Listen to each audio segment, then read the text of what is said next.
এর আগে আমার চ্যানেলে প্রকাশ পেয়েছিল পুরুলিয়ার বিভিন্ন জনপ্রিয় টুরিস্ট স্পট এবং আলাদাভাবে খয়রাবেড়া ড্যামের ভিডিও। আপনারা যদি দেখে না থাকেন তাহলে উপরে এবং ডেসক্রিপশন বক্সের লিঙ্কে ক্লিক করে ভিডিওগুলো দেখে নেবেন। এই ভিডিওতে থাকবে বিকেলবেলায় মাঠার এক পলাশ বাগানের দৃশ্য, চড়িদা মুখোশ গ্রাম, পাখি পাহাড় এবং পারডি ড্যামের দৃশ্য। মাঠা থেকে আমরা চলে এলাম চড়িদা মুখোশ গ্রামে। মাঠা থেকে চড়িদার দূরত্ব 13 কিলোমিটার। প্রতি বছর বহু টুরিস্ট আসে এই চড়িদা মুখোশ গ্রামে ঘুরতে এবং এখান থেকে কিছু মুখোশ বা এই গ্রামের অন্যান্য হস্তশিল্পের কিছু নিদর্শন সঙ্গে নিয়ে যাওয়ার জন্য।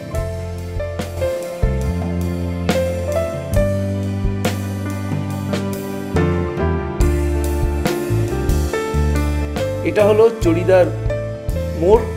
এখানেই রাস্তার ধারে রয়েছে হস্তশিল্পের নানা রকম দোকানপাট।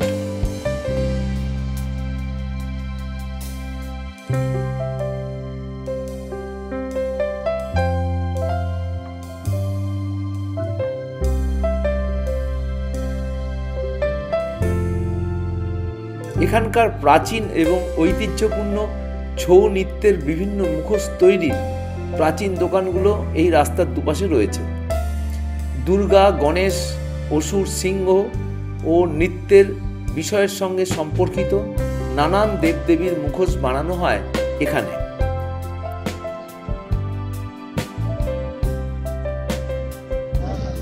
চলে আসলাম চড়িদা মুখোশ গ্রামে। আমার পিছনে দেখতে পাচ্ছেন পরপর সব মুখোশের দোকান রয়েছে। আমরা জানি যে পুরুলিয়ার ছৌ নৃত্যশিল্প হচ্ছে খুব বিখ্যাত। ছৌ নাচের জন্য বিভিন্ন মুখোশ ব্যবহার করা হয়। সেরকমই বিভিন্ন ছোট ছোট মুখোশ এখানে তৈরি হয় এবং সারা ভারতবর্ষের বাজারে এই মুখোশ চলে যায়। তো আমরা এই মুখোশ গ্রামের বিভিন্ন দোকানগুলো একটু ঘুরে ঘুরে দেখব, আপনাদেরকেও দেখাবো। বর্তমানে এই শিল্পের অবস্থা খুব একটা ভালো নয়। ভারতের বাজারে এই মুখোশের চাহিদা অনেকটাই কমে গেছে। আমাদের প্রাচীন ঐতিহ্যপূর্ণ ছৌ নৃত্যশিল্প অনেকটাই অবলুপ্তির পথে।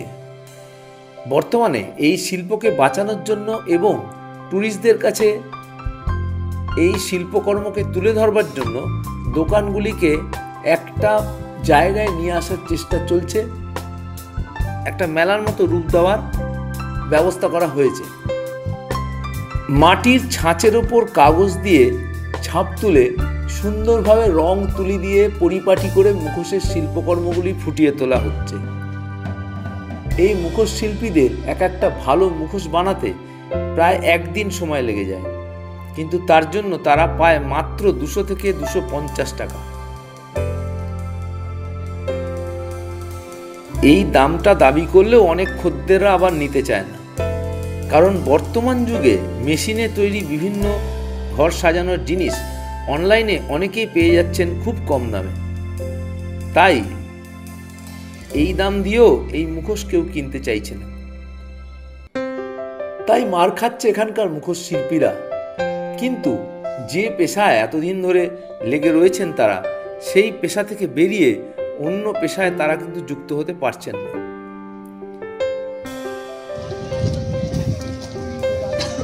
আগে রাস্তায় সব বিক্রি হতো না, এখন সব এখানে দোকান আছে। আচ্ছা আচ্ছা, কতদিন দোকান আপনার এখানে? দোকান আপনার এই দোলের পরে বন্ধ হয়ে যাবে। আচ্ছা আচ্ছা, দোকান এমনি করছেন কতদিন ধরে? দোকান আমাদের অনেক দিন, 4-5 বছর ধরে আছে।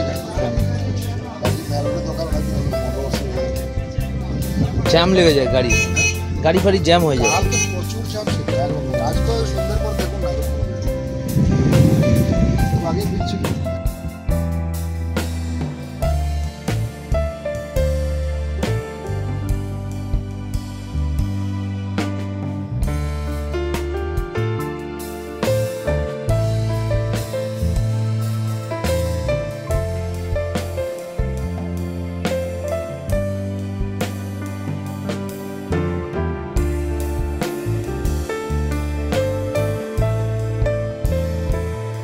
মুখোশ গ্রাম দেখে মাঠাতে ফিরে এসে লাঞ্চ করে একটু রেস্ট নিয়ে চললাম মাঠার একটা পলাশ বাগান দেখতে। বিকেলে শালবনের মধ্যে দিয়ে হাঁটতে হাঁটতে চলেছি একটা পলাশের বাগানে। এখানকার একটি লোকাল ছেলে আমাদেরকে নিয়ে যাচ্ছে, বলছে এই পলাশ বাগানে যে পলাশ ফুলগুলো ফোটে তাতে খুব গন্ধ হয়, তো সেটা পরীক্ষা করে দেখতেই যাচ্ছি এই পলাশ বাগানে। হচ্ছে খুদে গাইড আমাদেরকে নিয়ে এসছে এই পলাশ বাগানটায়। তো বল তাহলে এখানে কি ফুলে খুব গন্ধ আছে বলছিস? হ্যাঁ, আর এই ফুলের মধু মিষ্টি? আচ্ছা তাহলে খেয়ে দেখাবি? দেখা, চল চল চল আগে।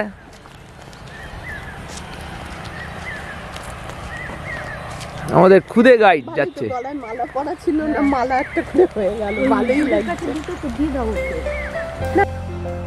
এই যে ইটভাটা এলাকায় চলে আসলাম। এখানে চারিদিকেই রয়েছে পলাশের ঝাড়, সুমিষ্ট গন্ধ আসছে চারিদিক থেকে। মৌমাছি এই পলাশের মধু সংগ্রহ করে, মৌচাক নিয়ে যায়।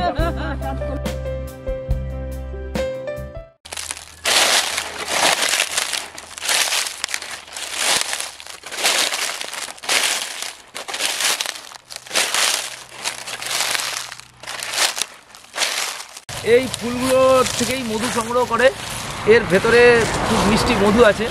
বেশি দেখাতে একটা পারবি, বেশি পারিস না, পলাশ বেশি ছেড়ে উচিত না। নিচে চলে নিচে চলে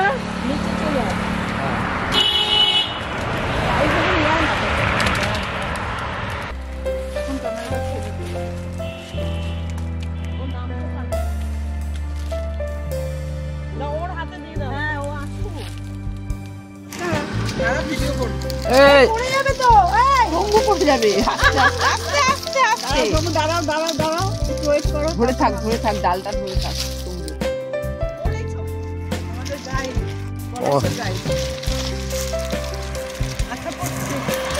বাহ, চলো।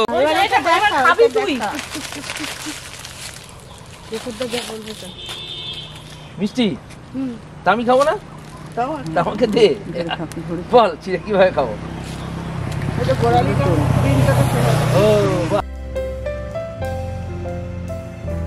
মাঠা থেকে চলেছি পাখি পাহাড় দেখতে, দূরত্ব মাত্র 3 কিলোমিটার।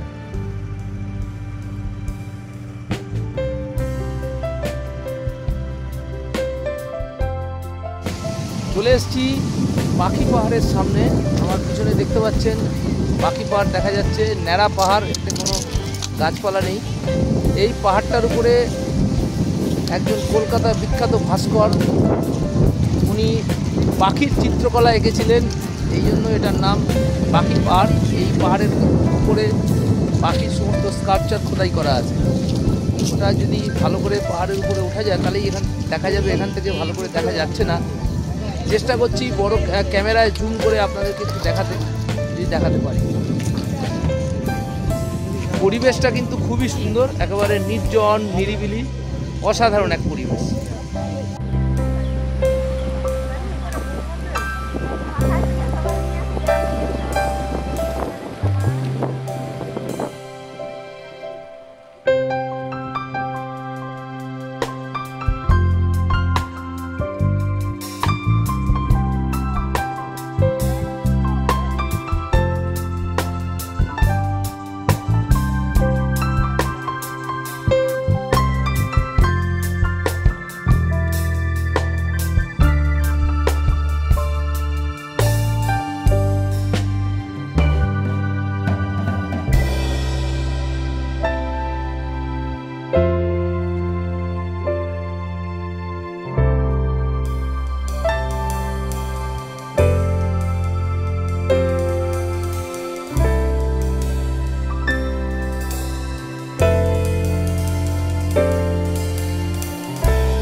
পাখি পাহাড় দেখে চললাম পারডি ড্যাম দেখতে, দূরত্ব 7 কিলোমিটার। প্রথমে রাস্তা চলেছে গ্রামের মধ্যে দিয়ে, অল্প অল্প গাছপালা, হালকা জঙ্গল।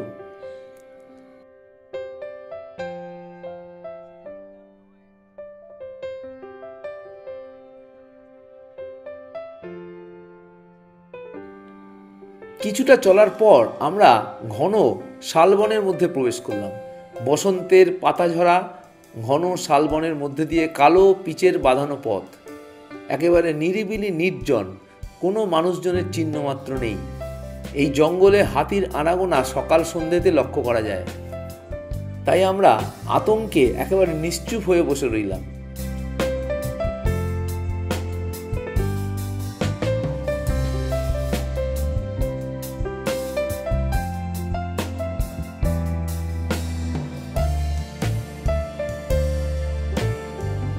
হঠাৎ একজন সাইকেল আরোহী রাস্তা দিয়ে আসছে দেখে স্বস্তির নিঃশ্বাস ফেললাম। ওনাকে দেখে আমরা একটু সাহস পেলাম।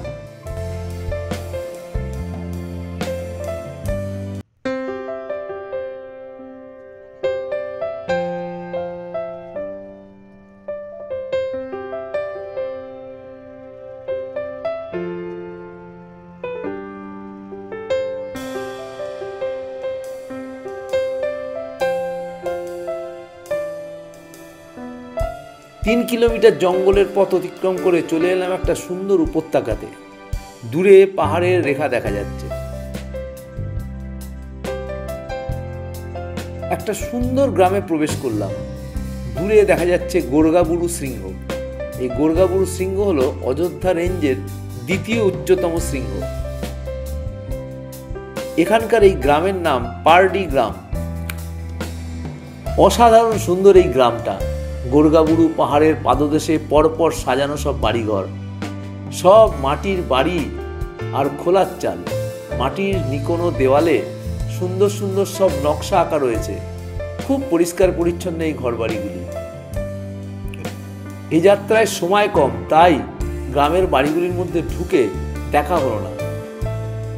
আদিবাসীদের সঙ্গে একটু মেলামেশা করা, কথাবার্তা বলা, এই ব্যাপারটা কিন্তু খুব ভালো লাগে।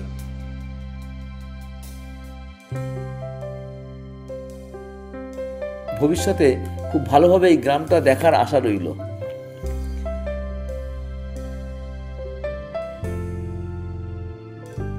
গ্রামের মহিলারা গরু ছাগল চড়িয়ে ফিরছে বাড়িতে।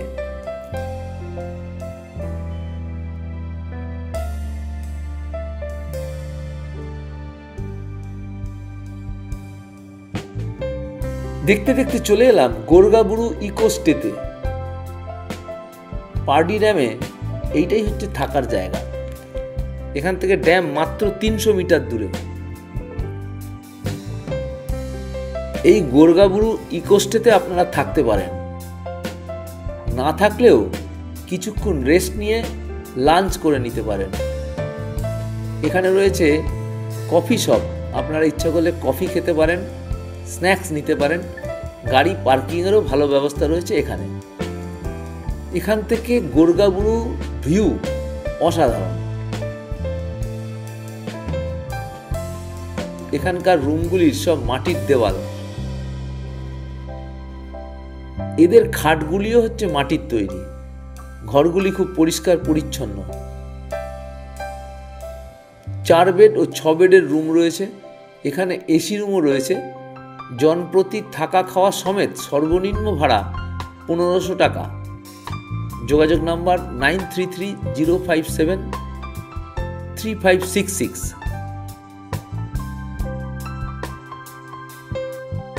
এবার চলে এলাম একেবারে পারডি ড্যামের সামনে। পারডি ড্যামের সামনে আমার পিছনে দেখতে পাচ্ছেন পারডি ড্যাম।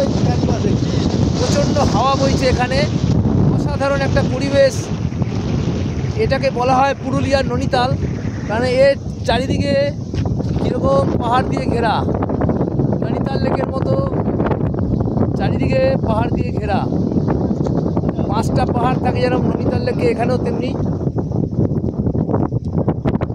5টা পাহাড় রয়েছে।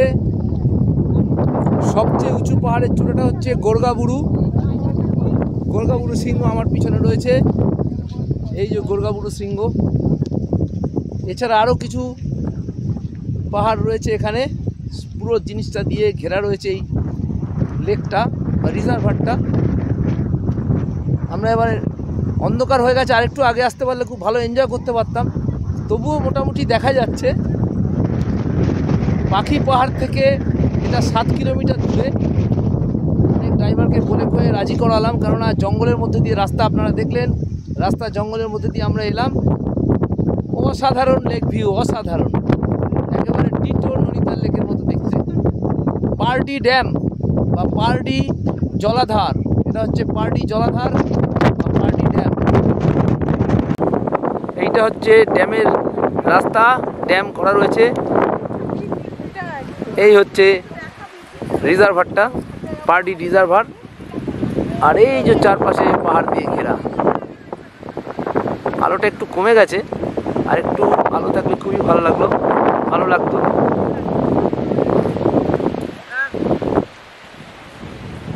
অসাধারণ লেক।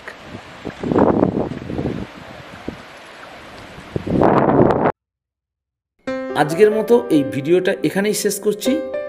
ভিডিওটা ভালো লাগলে লাইক করবেন, শেয়ার করবেন। আমার চ্যানেলে নতুন হলে চ্যানেলটা সাবস্ক্রাইব করে পাশের বেল আইকনটা প্রেস করে দেবেন, এরকম ভালো ভালো ভ্রমণ ভিডিওর সন্ধান পাওয়ার জন্য। আপনারা সুস্থ থাকবেন, ভালো থাকবেন, আমার চ্যানেল দেখতে থাকুন। ধন্যবাদ।